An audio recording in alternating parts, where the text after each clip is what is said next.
new 24-hour rolling news station is launching in the UK later this year. It's called GB News and looks like it will try to ape the success of Murdoch's Fox News in the United States. The project isn't being funded by Rupert Murdoch, however. The major investment partner was US-based network Discovery Inc., who already have a documentary partnership with the BBC in the UK. They reportedly invested around £20 million. It's now reported that GB News has received £60 million in funding. Now, the rest has come from Dubai-based investment group, Legatum, and one of the UK's most prominent hedge fund managers, Sir Paul Marshall. We're talking big money here. Now, if you're unfamiliar with these characters, Press Gazette had these details in their write-up of the story. So they write, Legatum is known for its funding of think tank the Legatum Institute, which launched in 2007 and became a vocal advocate for Brexit during the 2016 referendum. It also produces the closely followed annual Prosperity Index alongside investment and research divisions. Sir Paul is the co-founder of hedge fund Marshall Wace and was a donor to the Vote Leave campaign. His stake in GB News will be in a personal capacity, the company added. The businessman is also co-founder and chairman of ARC Schools, a multi-academy trust of 38 schools and funded political website. Oh, Unheard. I didn't know that. GB News will be hiring 120 journalists plus 20 more support staff, and the project will be chaired by former BBC presenter and Spectator chairman Andrew Neil. Andrew Neil will also host a primetime show on the channel.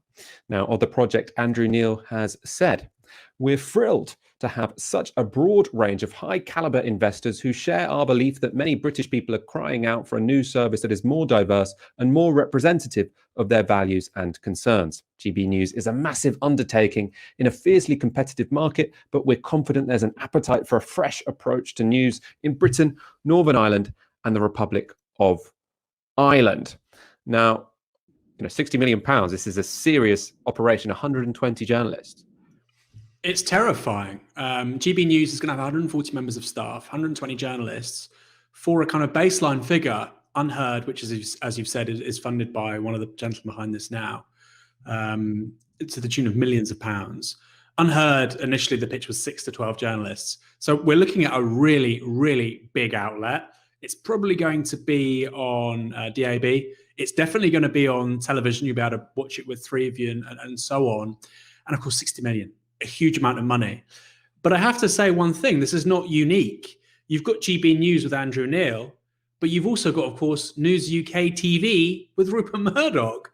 They are building the studio as we speak. There's something of a race between News UK TV and GB News. Of course, we've had the launch of Times Radio last year. So you look at Talk Radio, Murdoch. You look at Times Radio, Murdoch. You look at News UK TV, Murdoch. You look at Sky News, no longer News UK, but that's kind of the world it's coming out of. When are we going to start talking about anti-competition law? You look at Global, which has Classic FM, Capital, Heart, LBC. This is a company which funneled £200 million through tax havens in the 5 years to 2013. We have a major problem in terms of the media in this country, and it's about to get a whole lot worse. A whole lot worse. All the right-wing outlets are really innovating, right? So, like I said, the Times, you've got Sunday Times is now becoming a really prestigious, again, I think, high-quality Sunday paper, investigative reporting, and so on, setting the agenda. On the other side of that, in terms of Murdoch's offer, you've got Talk Radio, you've got Times Radio. And I think this is really worrying. You look at the very few legacy, progressive, left-wing outlets which we have in this country. There's The Guardian, questionable. I mean, it's liberal, it's not left-wing, but let's just, even that's quite rare. So let's hold that for a moment. There's The Observer and there's the Daily Mirror. These are the 3 newspapers which right now are innovating the least. The Guardian was doing great work 10 years ago, leading the way. It's kind of lost that advantage. The Observer is dying, frankly, which is a great shame because it's been around since the late 1700s. And the Daily Mirror, I think, will be the first national daily paper to stop. Of the ones that remain, of course, the Independent went a few years ago. So we have big problems. If people think that the media environment in this country was bad in 2016, in 2017, in 2019, wait till 2024, which is why we need to support and fund alternatives. And that's important. And I'm not just saying about go to novaramedia.com/support. I'm not doing your job, Michael. You know that. Well, don't do that. I'm not going to steal your lines, your best lines. Okay, yeah. But you know, we clearly need a sustained effort now from the labor movements, social movements, high net worth individuals to back projects. Clearly, right? Look at the voter registration, the deep organizing in Georgia, which is how the Democrats won. Look at the media efforts from the right. We're not doing any of the things that are effective by the right in this country. We're not doing any of the things that are effective with the left or the center in the United States. We're in a really bad way if we don't sort this out. I mean, Novara Media right now, with a few other outlets, is the exception. You know, and I have the fullest confidence we'll be huge by 2024. Of course. But my God, we are looking at a lot of operations coming up against the left at the next general election. And I don't think any of our audience will be surprised to know that Novara didn't start with £60 million seed funding. So we've had to grow much more slowly than you get to do if you are advocating for the interests of billionaires. But we're delighted at the amount that we have been able to grow, especially over the past year because of all your kind support. If you want to make sure there are left media projects to try and outcompete GB News and these, they're trying to shift the media further to the right than it already is. A disaster. Then do go to novaramedia.com/support.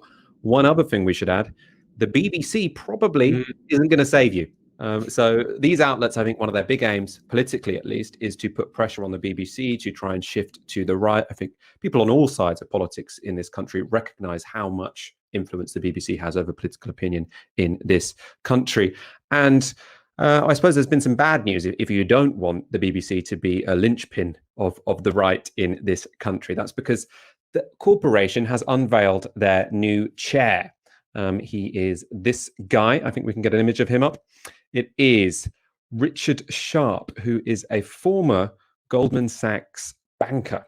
Now, whilst Richard Sharp was there, he was the boss of the current Chancellor of the Exchequer, Rishi Sunak.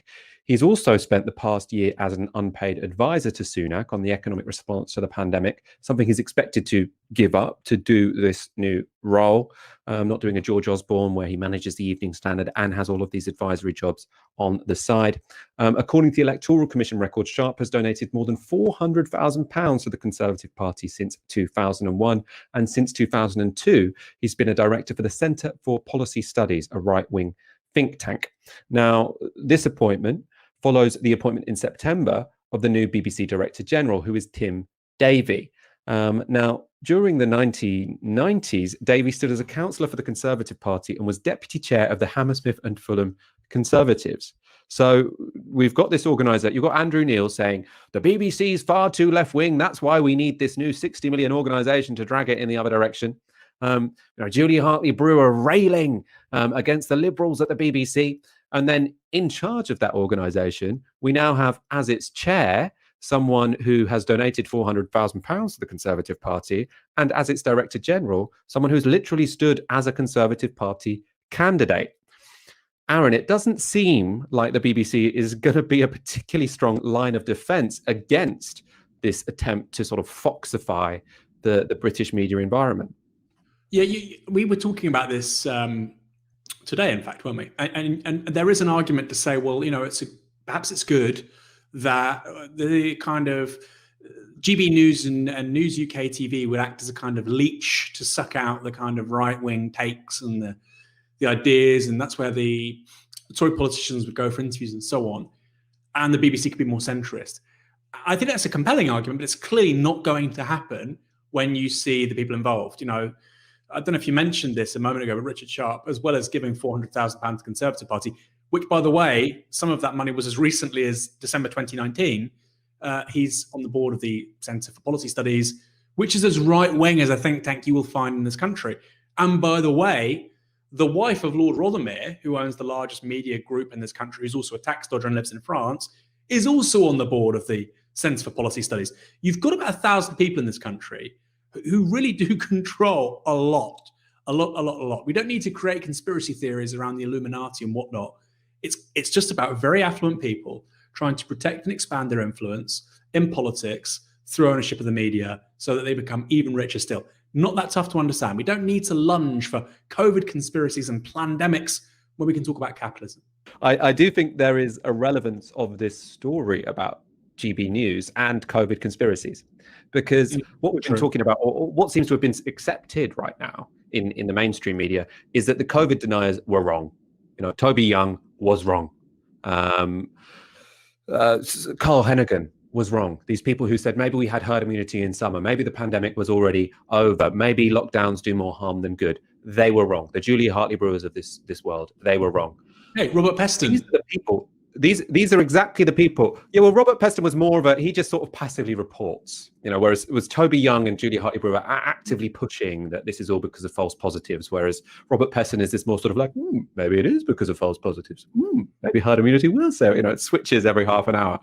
But what these channels are going to do is precisely empower all of the people who were, pushing the most disastrous responses to this pandemic, and probably do have, I don't really think this is an exaggeration here, blood on their hands, because we know that Boris Johnson has been very, very responsive to these people. It's reported in the FT that he has been, throughout this pandemic, very, very unwilling to upset people on his backbenches. Where do the people on his backbenches get their news? From The Spectator, from Talk Radio, from The Telegraph, from all of these outlets which have been saying, oh, maybe we've already got herd immunity, lockdowns are a disaster. They're the people who have been, very, very influential when it comes to what policies Boris Johnson has adopted. Because again, he's a bit Peston-like, a bit of a sponge, sort of like, I want those people to like me and respect me, so I'm going to adopt their particular policy platform, even if the evidence, behind it is terrible.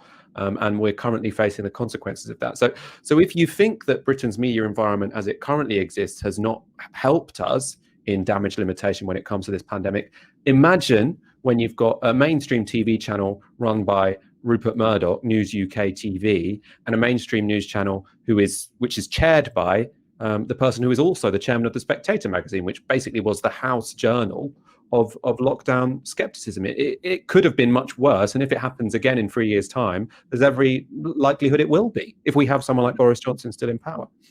I mean, when you see these social media videos by Nigel Farage, and of course we've all seen these when he was going to Dover and seeing various dinghies landing and so on. He's casting here. He wants to be an anchor man, whether it's at GB News or News UKT. That's clearly where he sees his future. And that's really concerning. We're not that far away from a media environment where Nigel Farage has an evening TV show, where he's competing for ratings with Piers Morgan. He won't win, of course, because ITV's, it's a big outlet. But let's not forget, LBC, it took LBC 20 years to get where it is today. And it still, of course, is not a rival to the big players on broadcast TV, but it's something of an agenda setter. And I think it's important for the left to understand this. The right does not think in terms of 6 months, 1 year, 2 years. They think in terms of 10, 20 years. And I think, yes, this will be terrible in 2024. We will see immediate impacts from the creation of these outlets. But also, I just think long-term, it's going to massively corrupt politics and civil society in Britain. I really do. And I say Britain because I think the more mainstream this stuff becomes, the more likely it is that Britain will fragment. Already priced in my estimation anyway. But it's inevitable. If all of a sudden Farage and Andrew Neil and Fraser Nelson become not right-wing voices, but kind of, established voices that more and more people are listening to serendipitously, I think that has so many terrible implications for all of us. We have to do something about it.